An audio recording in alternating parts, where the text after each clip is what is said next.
I still remember that day as vividly as if it happened yesterday. The heavy mahogany door of the lawyer's office creaked open, and we stepped into that stuffy room that smelled faintly of leather and old paper. My heart was beating a little faster than usual, but I told myself it was just nerves, that this was going to be a simple formality, one we'd get through together as a family. After all, my parents had always raised us with the notion that family meant everything. We were supposed to be a team, to look out for each other, to share in all that life gave us. I sat across from my sister, who seemed oddly calm, even smug. Maybe it was just my imagination, but there was something about the way she kept smoothing her designer dress and checking her phone that felt off. The lawyer, a stiff man in a grey suit with thin spectacles perched on his nose, cleared his throat and began reading. It all sounded so official, so detached, as if he were reading the instructions on how to assemble a piece of furniture. Then came the part that changed my life. He announced that my parents had left my sister $10 million. $10 million? My breath caught in my throat.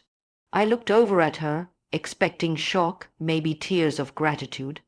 But instead she just offered a tiny satisfied smile and crossed her legs, as if this was precisely the outcome she'd anticipated all along. I turned my gaze back to the lawyer, waiting for him to continue. Surely my portion was next. Surely they hadn't forgotten me. I wasn't expecting 10 million, honestly. I would have been content with a fraction of that, enough to feel secure, maybe start the business I'd dreamed about for so long. But then he paused, adjusted his glasses again, and said, "As for you," looking directly at me, "your parents' wish is that you go earn your own." That was it. No check, no property, no trust fund, not even a sentimental heirloom. Just those cold, clinical words that sliced through me deeper than any knife could. I blinked, my mouth parting slightly, trying to form words that wouldn't come. My parents weren't there. They'd passed a month prior, so I couldn't turn to them and ask why. Why would they do this to me? Why would they split us so unevenly, leave me with absolutely nothing, as if my efforts and dreams hadn't mattered at all? The lawyer cleared his throat again, awkwardly shuffling his papers, as if he was embarrassed for me. I couldn't look at my sister. I didn't want to see triumph or pity on her face. Either one would have destroyed me. It felt like the walls were closing in. My hands were clammy, my throat tight, my heart hammering against my ribcage. All I could think was, what had I done so wrong to deserve this? Had I disappointed them that deeply? Was my entire life some colossal failure in their eyes? I stumbled out of that office into the blazing afternoon sun, which felt almost cruel in its brightness. People bustled past me on the sidewalk, laughing, carrying coffee, going about their lives, completely oblivious to the fact that my world had just been shattered. And in that moment, standing there on the curb with nothing but the clothes on my back and a hollow ache in my chest, I realized that everything I thought I knew about love, fairness, and family had been flipped upside down. I was alone, raw, and stripped bare, but I was also standing at the edge of something I couldn't quite name yet. And though I didn't know it then, this was the beginning of the most important chapter of my life. In the weeks that followed, the pain of that moment settled deep into my bones. It was like a constant, dull ache that never quite let me forget how thoroughly I'd been dismissed. Each morning, I would wake up hoping it had all been some strange misunderstanding or a nightmare that would dissolve in the light of day. But it never did. The reality was always there waiting for me, cold and unyielding. My parents had chosen to give everything to my sister, and had left me with nothing, not just materially, but emotionally too. What hurt even more was that my sister seemed to revel in her newfound status. She didn't gloat outright. She was far too polished for that. But there was a subtle way she'd let remarks slip, reminding me of all the opportunities she could now explore: luxury vacations, high-profile investments, sprawling estates, while I was still figuring out how to pay next month's rent. Her voice dripped with a syrupy sympathy that only made me feel more small, more insignificant. Family gatherings turned into minefields. The extended relatives either tiptoed around the topic entirely or offered me awkward, patronizing encouragement. "Well, maybe this is a chance for you to build character," one aunt said, giving my shoulder a squeeze that felt more like a shove into the mud. Meanwhile, my sister would glide by with her new designer handbag, effortlessly charming everyone in her path, a living monument to the favor our parents had bestowed on her. I started replaying every memory I had with my parents, scrutinizing our time together like an investigator looking for evidence. Had I missed signs that they loved her more? Was I always destined to come up short in their eyes? I recalled all the times I'd made them proud at the school awards, the nights I stayed up helping them when they were sick, the countless ways I tried to show them they could depend on me. Did none of that count for anything? At night, those thoughts became even heavier. I would lie awake staring at the ceiling, wrestling with feelings that no one prepares you for: the sting of rejection from the very people who were supposed to love me unconditionally. It wasn't just about money. It was about trust, about knowing your family believes in you and stands behind you. Without that, I felt unmoored, drifting in a sea of uncertainty, with no safe harbor to return to. Sometimes I'd try to talk myself out of the pain. I'd tell myself that money could ruin relationships, that perhaps my parents were trying to push me toward greatness in some backward way. But even those self-comforting theories felt hollow, because no matter how I tried to spin it, the fact remained that they had believed my sister was worthy of a future secured by millions, while I was only worthy of a challenge to go earn my own. Resentment, like a slow poison, began to seep in, not just toward my parents, but toward my sister too. I hated myself for it, but there were moments when I couldn't help but wonder how easily she seemed to accept the division, how little she appeared to question its fairness. She had every right to enjoy what was given to her, but in my rawness, it felt like her joy was built on my exclusion. Still, under all that bitterness was something even harder to face: a profound loneliness. It was the crushing realization that no one was going to rescue me, that the safety net I thought I'd had all along had been ripped away. And that left me with two choices: let that loneliness swallow me whole, or find a way to rise above it on my own terms. It's strange how sometimes the deepest pain can flip into a spark of defiance when you least expect it. After weeks of feeling hollow, consumed by betrayal and heartbreak, something inside me finally snapped. I remember the exact moment too. I was sitting alone at my tiny kitchen table, surrounded by unpaid bills and old family photos I hadn't had the heart to put away. I'd been staring at one picture in particular, a candid shot of me and my parents at a park, all of us laughing, arms wrapped around each other like we were unbreakable. The more I looked at it, the more it felt like a cruel joke.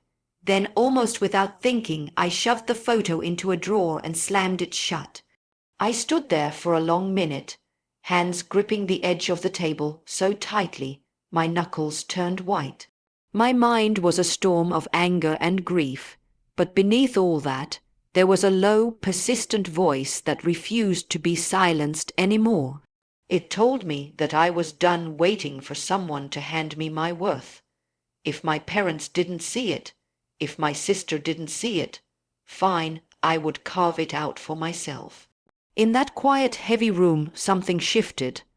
I decided I wasn't going to spend another day drowning in self-pity, replaying all the ways I'd been wronged. I wouldn't let their choices define my value. If anything, their rejection would become the fuel that lit my determination on fire. I was going to build a life so solid, so undeniably mine, that no one could ever question my place in this world again. The first days were still rough. Determination doesn't magically erase pain. I had moments where doubt crept in, whispering that maybe my parents were right. Maybe I truly wasn't capable of achieving anything remarkable on my own. But every time that voice tried to plant itself, I fought back harder. I started setting small, stubborn goals, things I could accomplish each day just to prove to myself that I wasn't broken. At first, it was simple stuff, waking up early, jogging a mile even when my legs screamed to stop, sending out 5 resumes a day without fail, reading books on entrepreneurship instead of doom, scrolling through social media and comparing myself to people who never had to struggle the way I did. Slowly, brick by brick, I began rebuilding my confidence. The strangest part was how empowering it felt to rely solely on myself. For the first time in my life, there was no safety net, but that meant there were also no limits. No one could dictate what I was allowed to dream or achieve. I was free to envision a future that was mine alone, built on my sweat and choices. That freedom was intoxicating. People around me started to notice too. Friends commented on how I carried myself differently, how my energy seemed sharper, more purposeful. They didn't know the war I was still waging internally, but their encouragement helped keep me steady on days when the old wounds flared up. In private moments, I still felt the sting of what my parents had done.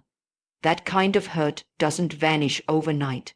But with each small victory, each job interview landed, each new skill mastered, each tiny financial milestone met, I felt a growing sense of pride. Not because I was proving them wrong anymore, but because I was proving myself right. I could endure. I could overcome. And more importantly, I could thrive with or without their approval. That was the beginning of a far deeper kind of wealth than any inheritance could offer, a wealth rooted in knowing exactly who I was and exactly what I was capable of. The path to building something from absolutely nothing was far messier and more grueling than any motivational quote ever prepares you for. When I decided to take control of my life, it wasn't as if doors suddenly started swinging open or opportunities just appeared out of thin air. No, it was more like pushing a heavy cart uphill barefoot on a road littered with broken glass. Every day brought new cuts, new setbacks, new reasons to wonder if I was delusional for even trying. I took a job at a small marketing firm, an entry-level position that barely covered my rent. Most days I stayed long after the office lights dimmed, teaching myself everything I could about digital campaigns, graphic design, analytics. When I finally stumbled out into the night, my eyes burned from staring at screens, and my body ached from hours hunched over a desk. But I kept telling myself this was temporary. It was groundwork, the sturdy foundation I needed to build something that would last. On weekends, when friends were out enjoying dinners or taking short trips, I sat alone at my beat-up kitchen table, drafting business plans and tinkering with ideas. I knew I didn't have money to invest in big ventures, so I started small, offering freelance marketing services to local shops, writing copy for small websites, running low-budget social media ads for family-run cafes. Each little gig taught me something new, and every tiny win felt like reclaiming a piece of myself. It was exhausting. Sometimes I'd go to bed so tired my bones felt hollow. I doubted myself constantly. I'd look in the mirror and see someone who was wearing the same tired shoes for the 3rd year in a row. Someone whose fridge was embarrassingly empty. I'd hear my parents' words echoing in my head. Go earn your own. There were nights I broke down completely, thinking maybe they had seen something in me. I refused to admit that I just wasn't enough. But in the quieter moments there was a stubborn spark that refused to die. Every invoice paid, no matter how small, reminded me that I was building something with my own two hands. Every returning client who trusted me again was proof that I was capable. Over time, those tiny sparks began to knit together into something sturdier than hope. They became belief. After a couple of years, my side gigs outpaced my day job. I saved every penny I could, skipping luxuries that others took for granted. When I finally felt ready, I left the security of that office and took the terrifying leap into running my own small agency full-time. It was risky, and there were months I barely scraped by. But slowly, through countless late nights and more failures than I can count, it started to grow. One client recommended me to another, and then another, until I was juggling more projects than I'd ever dreamed possible. It's hard to explain the pride that comes with watching your own hustle take shape. I was still cautious, still bracing for disaster to strike, but with each success, I found myself standing a little taller. I'd go on walks in the evening just to clear my head, and sometimes I'd catch myself smiling for no reason at all, realizing how far I'd come from that person who once sat in a lawyer's office, feeling like they had nothing left. I didn't have millions handed to me on a silver platter. I had sleepless nights, overdraft notices, and a long, lonely road.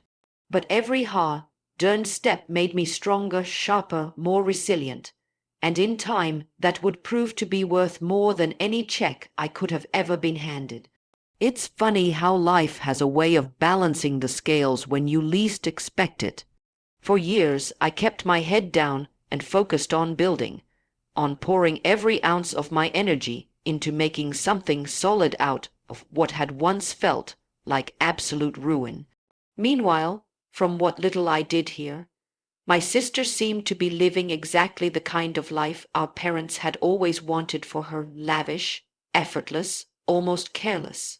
There were social media posts of exotic beaches, glittering parties, expensive renovations to homes that looked more like museums than places people actually lived. I won't lie, in the early days, seeing that would sting like salt in an open wound. I'd catch myself wondering what it was like to never question if the future was secure. But something else happened over time. As my own business grew, so did my perspective. The desperation that had once driven me turned into a quieter confidence. I stopped comparing my path to hers because, truthfully, I was too busy handling new contracts, expanding my team, and mentoring people who reminded me of myself: hungry, scrappy, a little rough around the edges, but burning with promise. I reached a point where I was actually grateful that I'd been forced to figure things out on my own. It gave me a kind of depth and grit I never would have found otherwise. And then, almost as if life was winking at me, the twist came. I hadn't spoken much to my sister in years. Our relationship had grown polite, distant, and carefully shallow. One afternoon she called me out of the blue. Her voice was strained, small in a way I'd never heard before. After a few awkward pleasantries, it tumbled out. A series of bad investments had drained most of what she'd been given. A lavish lifestyle can camouflage cracks for a long time, but eventually reality catches up. The money that once seemed endless was gone, and with it went the friends and perks that only stuck around while the checks were clearing. I'd be lying if I said there wasn't a tiny flicker of satisfaction, an almost instinctive response to years of swallowing my own bitterness. But that feeling passed quickly, replaced by something much heavier, a kind of sorrow for what our family's choices had done to both of us. She'd been given everything, but never learned how to stand on her own. I'd been given nothing and learned to carry the world. In the end, neither path was exactly merciful.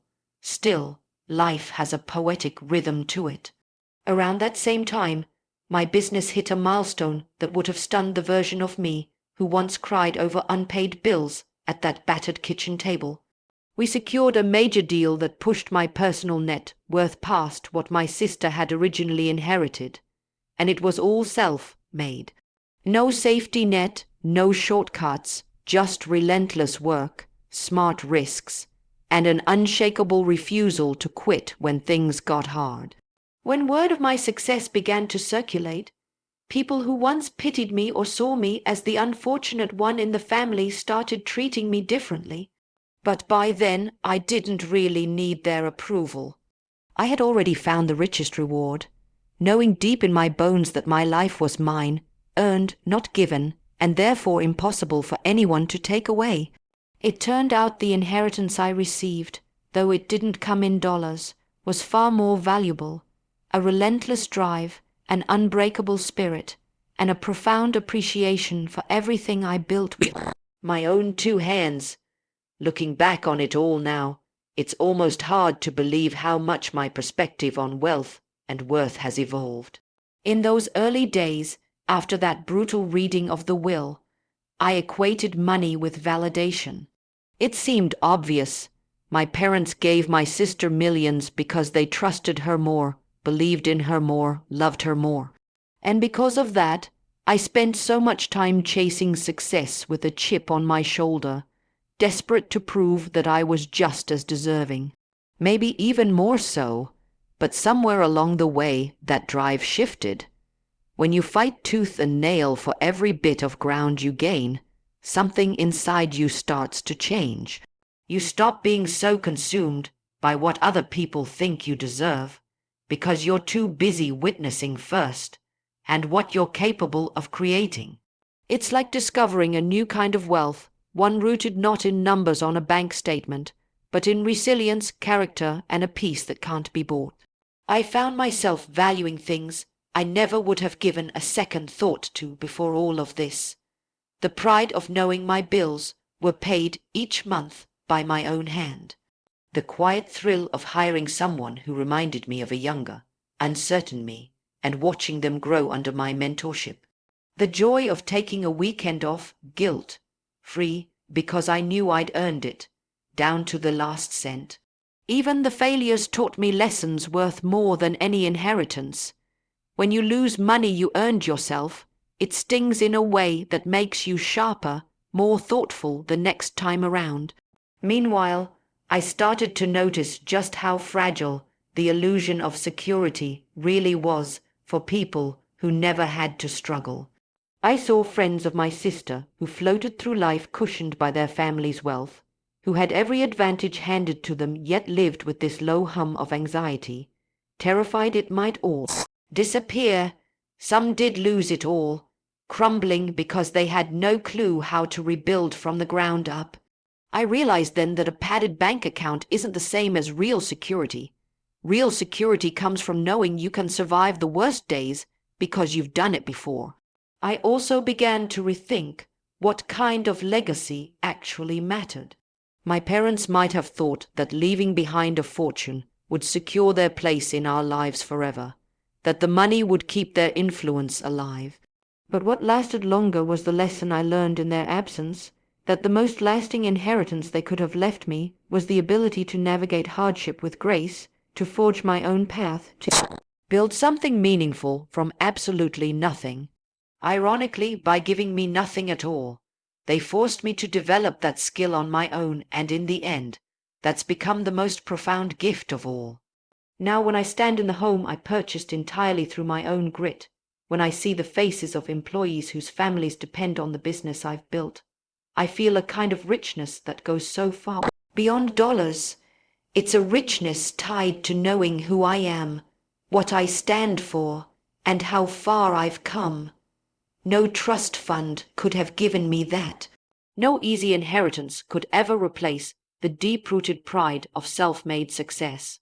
In the quiet of the evening, when I reflect on everything, the betrayal, the heartbreak, the long nights of doubt, the ultimate triumph, I understand that life didn't rob me at all.